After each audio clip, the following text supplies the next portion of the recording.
ধর্মীয় উপাসনালয় মসজিদ মুসলমানেরা বানাবে, মন্দির হিন্দুরা বানাবে, চার্চ খ্রিস্টানেরা বানাবে, আর সরকার বানাবে হাসপাতাল, সরকার বানাবে বিশ্ববিদ্যালয়, সরকার বানাবে কলেজ স্কুল। কিন্তু না, সরকার এখন 2014 থেকে নিয়ে 2025 পর্যন্ত ওই শুধু মন্দিরই বানিয়ে যাবে। হ্যাঁ, 2014 থেকে নিয়ে 25 পর্যন্ত ওই রাম মন্দির রাম মন্দির রাম মন্দির, আর ধর্মের নামে হিন্দু মুসলমানের মধ্যে লড়িয়ে দিয়ে শুধু ক্ষমতায় টিকে থাকা। আরে মানুষ, তোদের বুদ্ধি কখন হবে বলতো? যখনই ভোট আসে, শিক্ষা, স্বাস্থ্য, কর্মসংস্থান এইসবের কথা ভুলে নেতারা মানুষের মধ্যে ভরে দেয় হিন্দু মুসলমান, আর ওই হিন্দু মুসলমান নিয়ে মেতে যায় মানুষ। এই মানুষ কখন ভাববে বলো তো?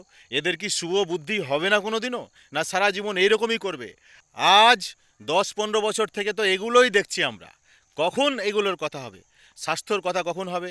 শিক্ষার কথা কখন হবে? কর্মসংস্থানের কথা কখন হবে? দেশের যা পরিস্থিতি, এই জন্মে মনে হয় আমরা এগুলো আর দেখতে পাবো না। শিক্ষা, স্বাস্থ্য, কর্মসংস্থান আমাদের চোখের সামনে আর মনে হয় ভেসে উঠবে না। আজ থেকে 10 বছর আগে কেমন ছিলাম, 10 বছর পরে মানে বর্তমানে এখন কেমন আছি, এবং 10 বছর পরে আগামী প্রজন্মকে আমরা কি উপহার দেব?